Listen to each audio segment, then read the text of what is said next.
Hola, ¿cómo estás? Espero que estés súper bien. This is Tamara Marie, host of the Learn Spanish con Salsa podcast. Now, before we jump into this episode, I wanted to let you know about a special opportunity that you're definitely going to want to take advantage of, especially if your goal is to become fluent in Spanish. For a limited time only, my team is opening the doors to listeners of the podcast to take advantage of a free language coaching session. Now, in this session, it's not just we're teaching you about verbs or grammar, but we're really going to do a deep dive into what are your goals for learning Spanish, assess where you are on your journey to fluency at the moment, and help you map out a 90-day plan for how you can get to fluency. So we are going to help you take your Spanish to the next level, whether you're afraid of speaking Spanish or you just get a little bit nervous when you're talking to native speakers, or maybe you've got some of the basics down, but you really know that you struggle with getting your Spanish to flow and your listening skills aren't up to par. Whatever it is, even if it is a specific grammar issue, we will help you map out how to tackle that. And normally these sessions do cost, so we are offering a few slots for free. There are limited spaces available and they'll only be open up through the end of the month. So make sure you sign up. Go to SpanishConSalsa.com/coach. That's SpanishConSalsa.com/coach to book your free language coaching session where we will help you map out a 90-day plan to get to Spanish fluency. Okay, let's get started with the episode.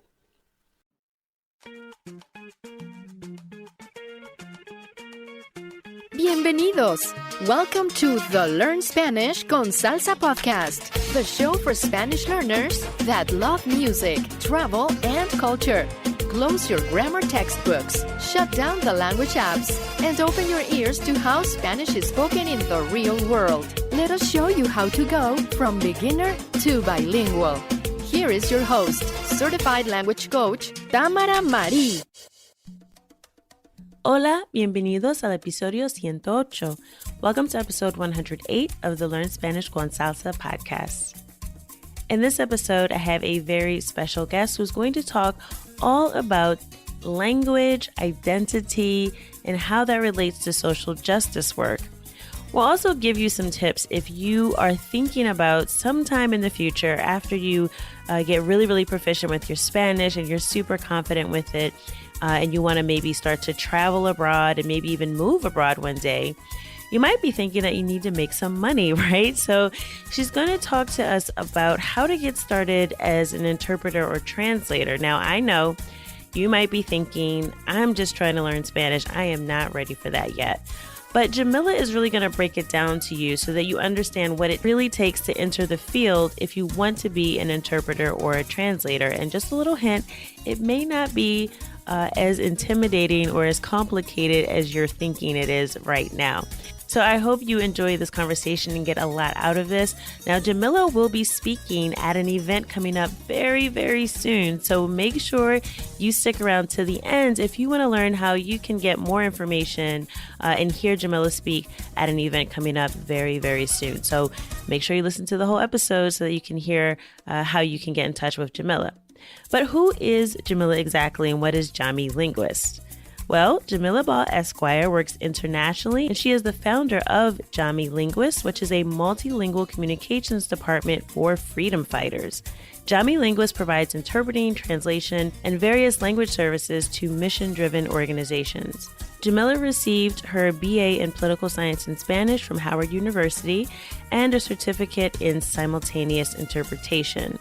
She specializes in Black-centric language coaching that promotes intercultural connections in the African diaspora. She affectionately refers to herself as a child of the diaspora and a citizen of the world. So here's my conversation with Jamila Ball. Hola, Jamila. Bienvenida a Spanish con Salsa. Welcome to the podcast. Hola, gracias por tenerme aquí en este espacio. So, Jamila, I actually met you virtually at an event, and we'll be talking a little bit about that towards the end of the episode. But before we kind of dive into our topic today, I know we have a lot to talk about. Just introduce yourself to our audience and tell us a little bit about you and what it is that you do.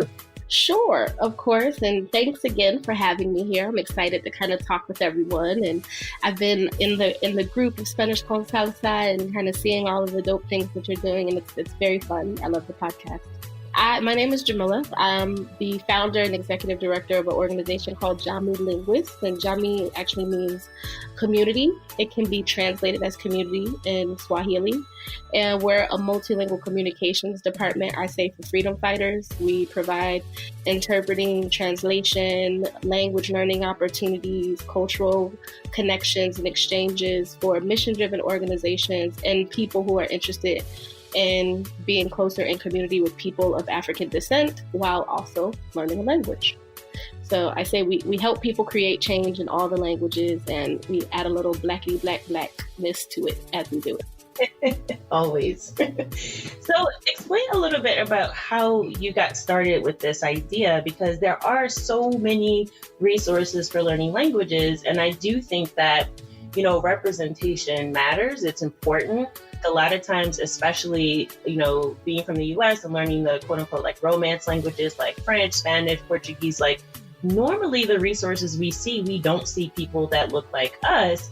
And I know ignorantly when I first started learning Spanish, which was back in like middle school, so I'll charge that to 12 years old. But I really didn't know that there were Black people that spoke Spanish, which sounds silly saying it now because like obviously, but at the time, like in school, like you just weren't presented with images of people of African descent that spoke all of these other languages. So I always just assumed that there weren't any of us out there.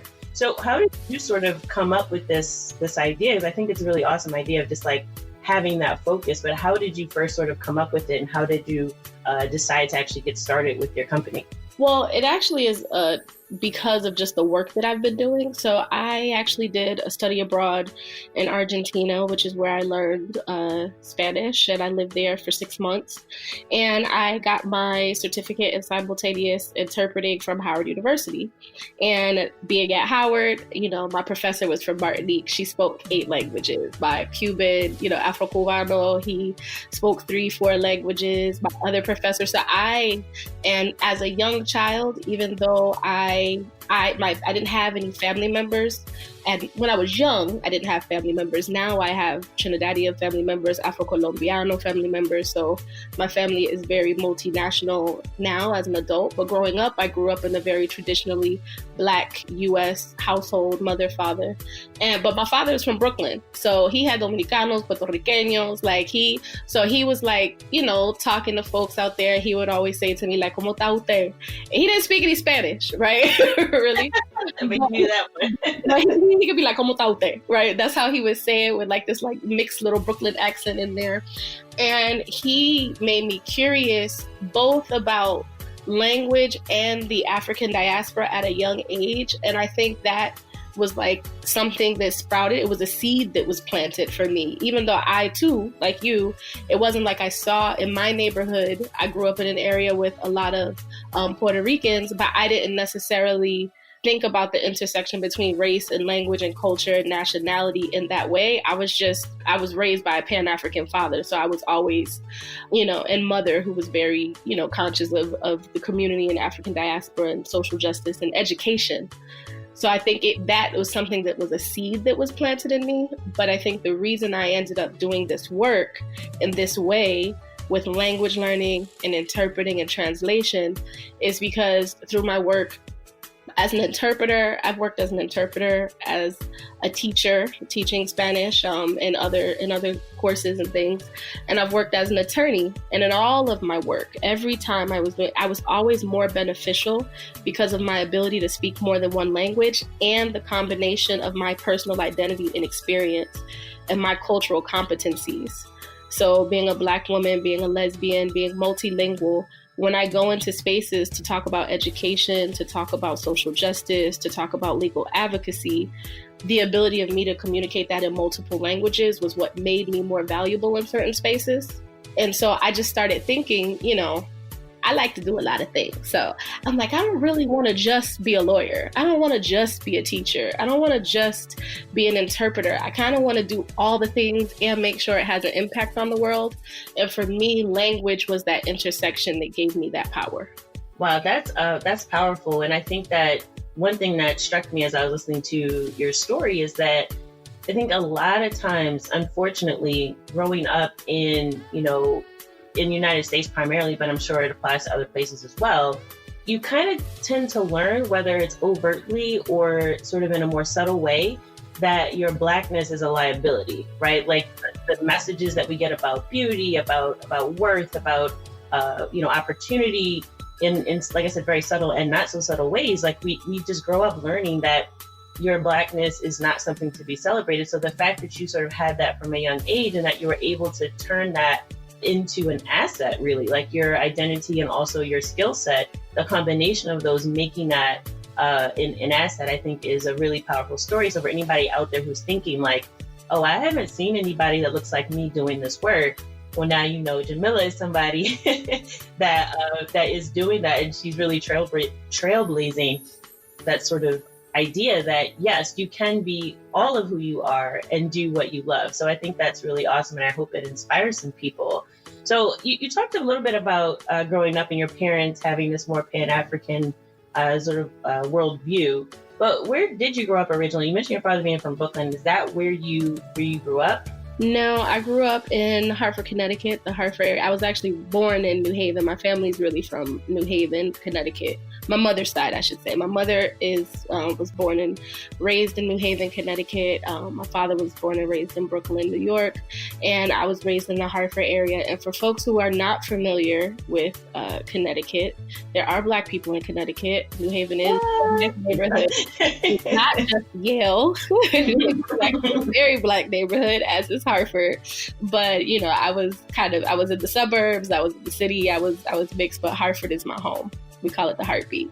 And what was the first foreign language? Well, first, what languages do you speak? And then what was the first language that you learned? Sort of like what sparked your interest in initially getting started with language learning? My professional languages are English and Spanish, as well as AAVE. And je me suis le français. Eu estou estudando português também. I'm working on Portuguese, which is interesting because estudando portugués, when you, like, I really falo más portuñol. Like, I speak... Yo también. Yo también. I'm like, when I speak Portuguese, and it's funny because I found myself with Portuguese feeling like, oh, well, I can read it. I mean, when I was in Argentina, I went to Brazil and I spoke to folks in Spanish. They spoke to me in Portuguese and we were able to have a conversation and it was fine. Like, I could understand them. You miss little things here and there, but once you figure out how the accent is different, it's fairly easy to read and understand. So I was like, I could speak Portuguese. I could learn this. When I started, I'm like, oh, no sotaque horrible.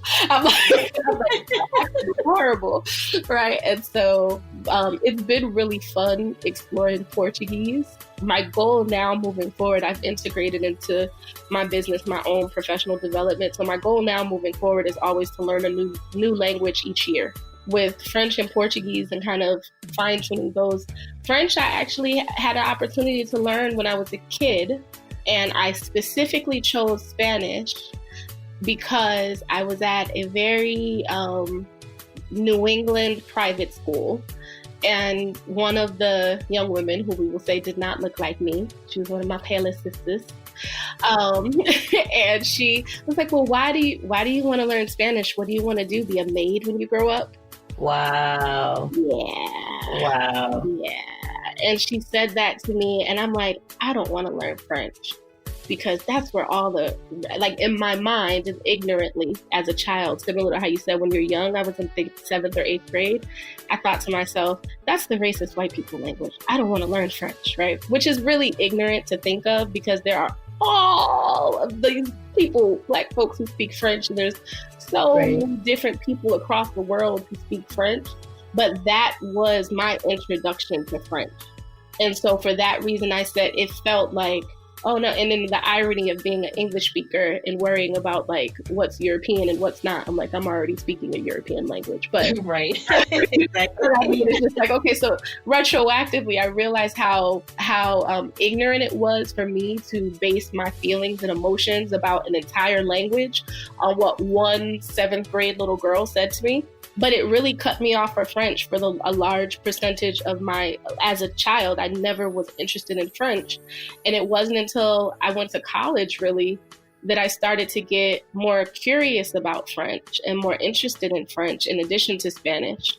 I just never pursued it in the same way as I pursued Spanish. So what did that look like for you? Like when you first started learning Spanish, because you mentioned studying abroad in Argentina, what did that look like for you? Did you follow more of an immersion approach, or what do you think was the thing that got you from just being someone who like casually learned Spanish? Like I'm sure some of our listeners are dibbling and dabbling and trying to figure out, can they really speak this language fluently? What got you from sort of like your initial interest to the point where you feel like, okay, this is a language I'm confident I can speak and I can use professionally? I think, honestly, it's probably the exact opposite of what pushed me away from French is what pushed me towards becoming an interpreter and getting a certification as a simultaneous interpreter.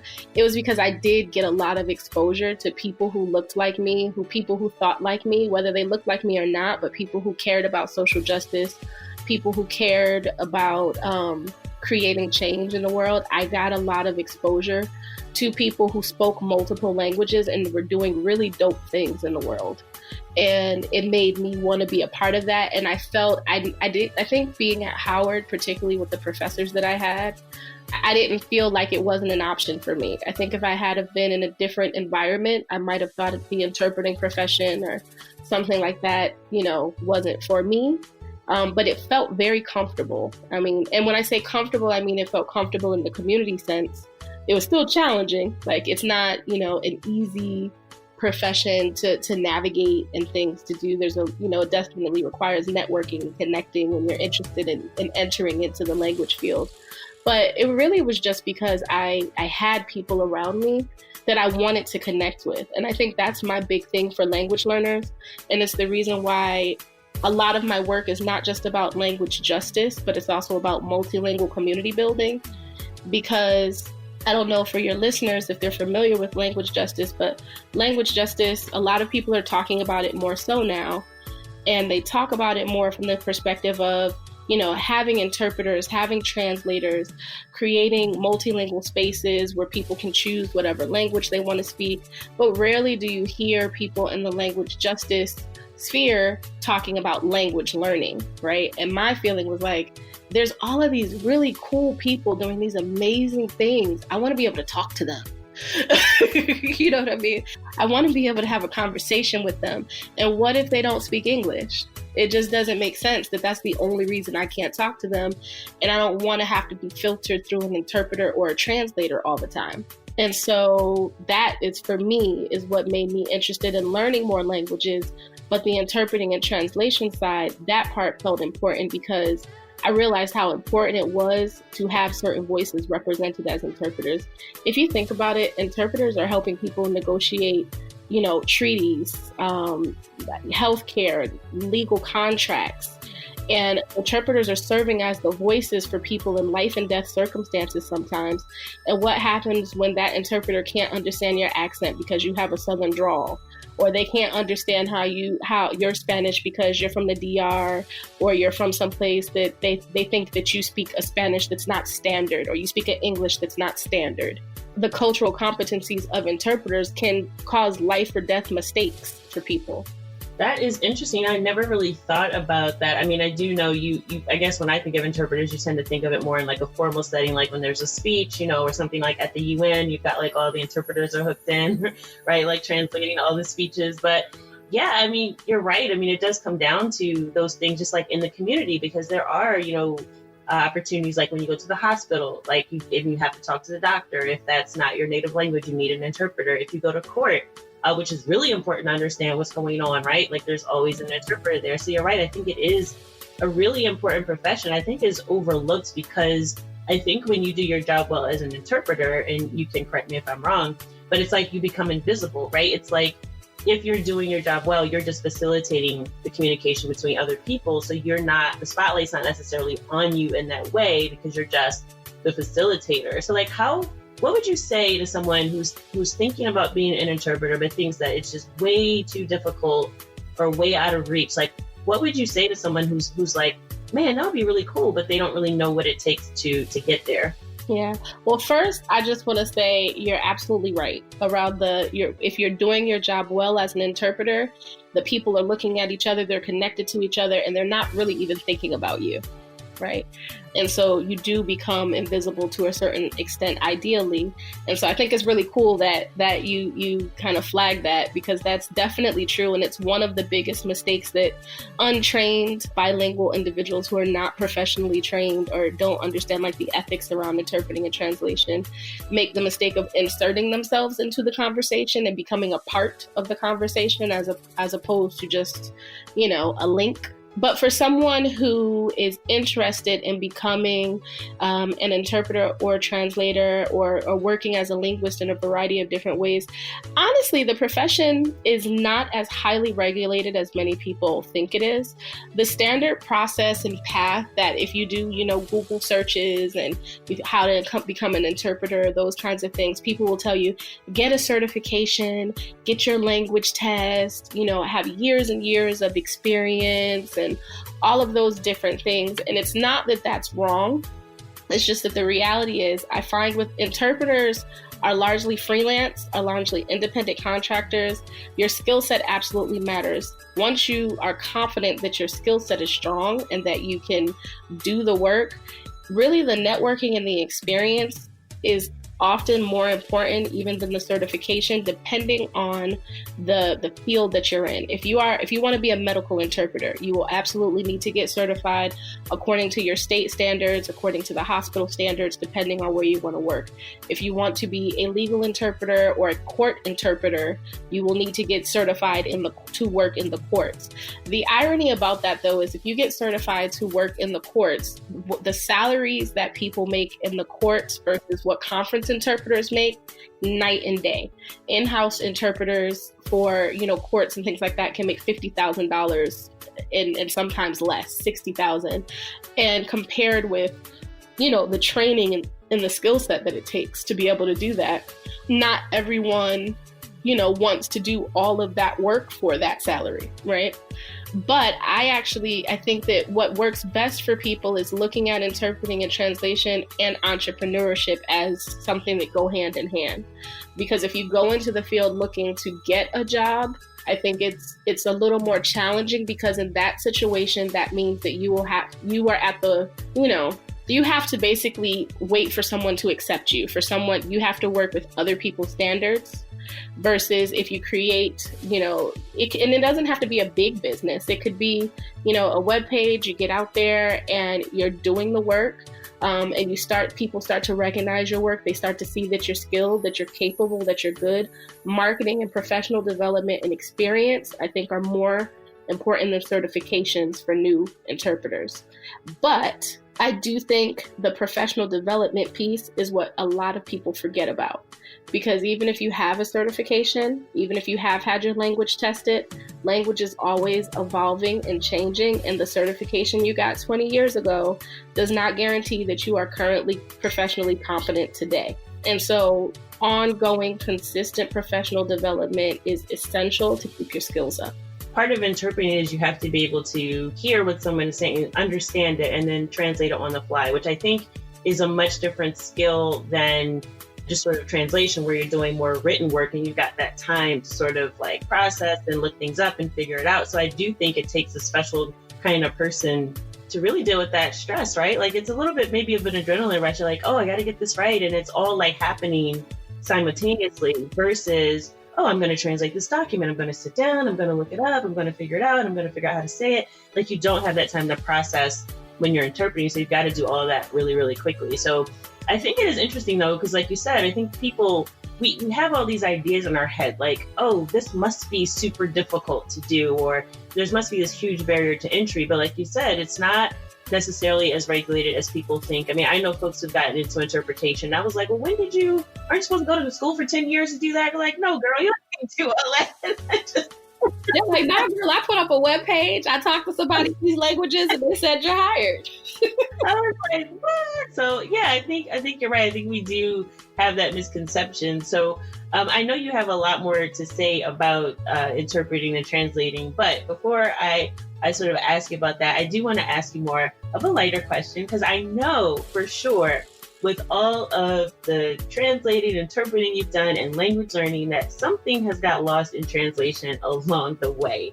So is there like a funny story or something you could share with us of something that happened, whether it was like a mistake you made or something someone else said that you misunderstood that's happened in your language and professional journey? My funny translation and interpreting story, there's a couple different ones. One, when I was getting my certificate, and one of my professors, they were talking about people using online translators. And I will say Google has gotten better now. And I have looked and they don't have this error now. And they were talking about people using online translation and things and those kinds of things. And they were trying to say there was a blackout, so apagón. And they put a space, they typed like black and out. So there was a space between black and out when you type it into the translator. So it didn't say blackout, it said there's a black man outside, like negro afuera. And so my professor told me that, and we were cracking up laughing. It's just like, okay, yeah, you might want to double check that. I've also seen, I've had some translations where I've suggested the clients go, for example, there's some things that can be interpreted differently depending on where you are, like the word coger. So I've had clients who have someone inside of their, like a bilingual employee translate something, and they'll use that word. And I'm like, well, you might want to use a different word choice given how some other people could read that particular word. There's so many caliente. I've had circumstances where you use the word caliente, but if you use it in certain contexts, it could mean like aroused sexually. Yeah, between ser and estar. That's a good lesson in ser versus estar. Exactly. And I'm like, okay, this is the wrong kind of hot. I have seen so many things mistranslated, which was really one of my motivations for really wanting to learn other languages too. Like I learned Spanish and then I started learning Portuguese. I've been dabbling in Arabic, but I think, there is something to knowing on your own, right? Versus having it filtered through someone else's sort of interpretation, because you don't know their background, you don't know their identity, you don't know where they're from. So like, it famously happens, like if you watch stuff on Netflix, right? And you see like the subtitles and you're like, what? Like, that's not what they said, right? But like without knowing the language on your own, like you don't really have a way of figuring that out. So I do think it's really important to also have the cultural competency when you're doing that type of work, because some people just think, oh yeah, this is easy. And I know this, but if you don't really have an idea of the international nature of the Spanish language and like almost every other language, right? Like they're spoken in more than one place in different contexts. All that I think is really, really important. Absolutely. Absolutely.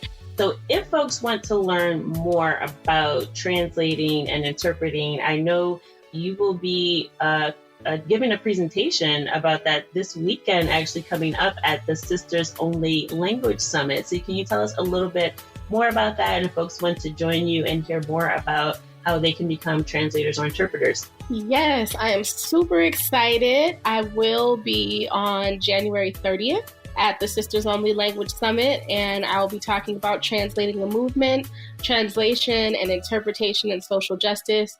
It will talk about the intersections between social justice and translation and interpreting, but it'll also talk about just really the nuts and bolts of getting into the profession and things to consider if you're interested, if you are a multilingual person interested in becoming a translator and interpreter, starting a business and things to consider if you kind of, in legalese, we say hang a shingle, but if you want to hang a shingle as an interpreter or translator, we'll also talk about different, things that I've seen and word choices, ways that translation and interpreting is currently being used out in organizing work. I know folks are saying a lot of what's happening in the world right now. We have a global pandemic that requires sharing information. There's a fusion between language and technology can really make the lives of translators and interpreters much easier and much more effective to do their work, but you can't take the humanity out of language. And so in social justice, interpreting and translation, humans are essential. Perhaps, I don't want to say more so than in other areas, but definitely, significantly. And so we'll talk about all of that, just getting into the industry, social justice, and I'll take some Q&A for questions for folks if they have some. Awesome. So if you're interested in attending Jamila's presentation, just go to sistersonlylanguagesummit.com and you can register there. And I know I will be there. I will be sitting there taking notes as well, because I think that just the whole conversation about language and social justice is something I honestly hadn't given a whole lot of thought to before I met you and ran across the work that you do. So I'm excited for your presentation. I'll be there this Saturday. I hope you guys can join us too. And para terminar, I'm going to ask you a few questions en español. ¿Lista? Lista, dime. Ok, entonces, ¿por qué este podcast se llama Learn Spanish con Salsa? Tengo que preguntarle si tú tienes una canción favorita en español. Pues me encanta salsa. Entonces, La Rebelión por Joy Arroyo, un colombiano. Me encanta la salsa colombiana. Pero sí, es una canción que habla de la historia de Colombia, habla de esclavitud, habla de la relación entre un hombre negro y una mujer negra, pero la canción se pega. Cuando la escucho, yo quiero bailar y me encanta esa canción. También Llorarás, Oscar de León, me encanta. Y pues casi todo salsa me encanta. Aguanile, Marc Anthony también. Soy vieja, me gusta la salsa vieja. Yo también. Con esa canción, Aguanile, es gracioso porque no necesariamente es una canción de español, ¿no? Porque la palabra aguanile no es español. Claro. Es interesante y también es muy rápido. Tienes que hacer ejercicio, bailar con esa canción. Claro. Tiene toda razón, sí. Y bueno, ¿y cuál es tu palabra favorita en español? Desarrollo y jabón. ¿Por qué los dos? Desarrollo porque a principio fue difícil para mí decir. I was like,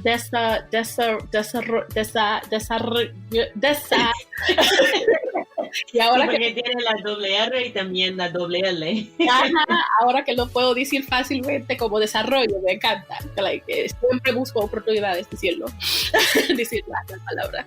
Y jabón porque fue un error tremenda. Yo hablé con la mujer con quien viví en Argentina cuando estuve ahí los 6 meses y yo dije, mira, quiero lavar mi ropa, necesito sopa. Y ella me dijo, ¿necesitas qué? Necesito lavar mi ropa, por favor. Si hay sopa, puedo usar la sopa para lavar mi ropa. Y ella me dijo, como no entiendo, quieres usar sopa. Yeah. Y al final ella me dijo, y siempre estoy contando esta historia, al final ella me dijo, ¡ay, chica, jabón! ¡Tú quieres jabón! Es un error muy, muy común, ¿no? Sí. Y ahora yo dije, ok, jabón. Jamás voy a olvidarme de esa palabra. Y la última pregunta, si no tuvieras que trabajar, ¿qué harías con el tiempo adicional? Aprender idiomas, de hecho, sinceramente, y bailar. Perfecto. Entonces, gracias, Jamila. Thank you for participating in our little quick fire round where I asked you those questions in Spanish. And thank you for taking the time to be on the podcast. Entonces, gracias. Gracias.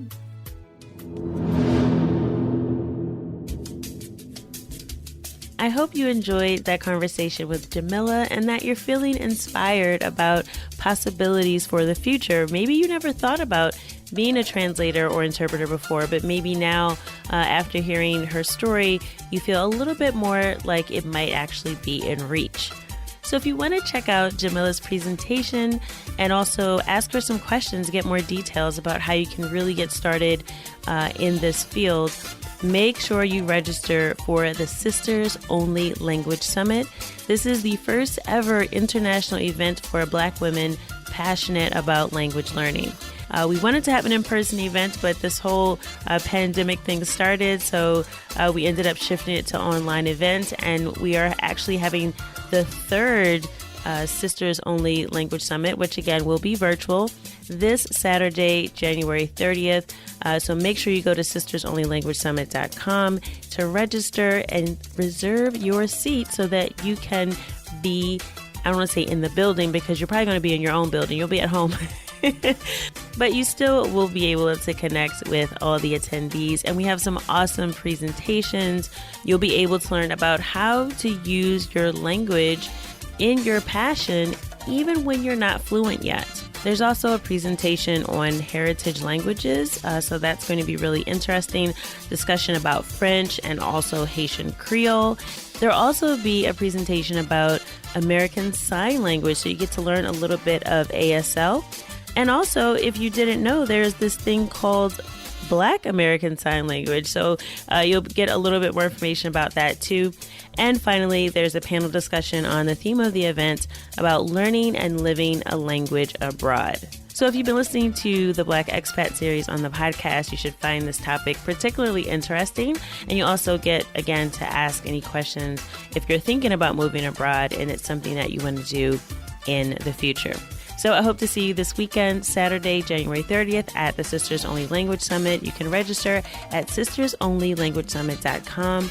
And as always, I hope something that you've heard in this episode of the podcast has helped you go at least one step closer from Spanish beginner to bilingual. Hasta la próxima.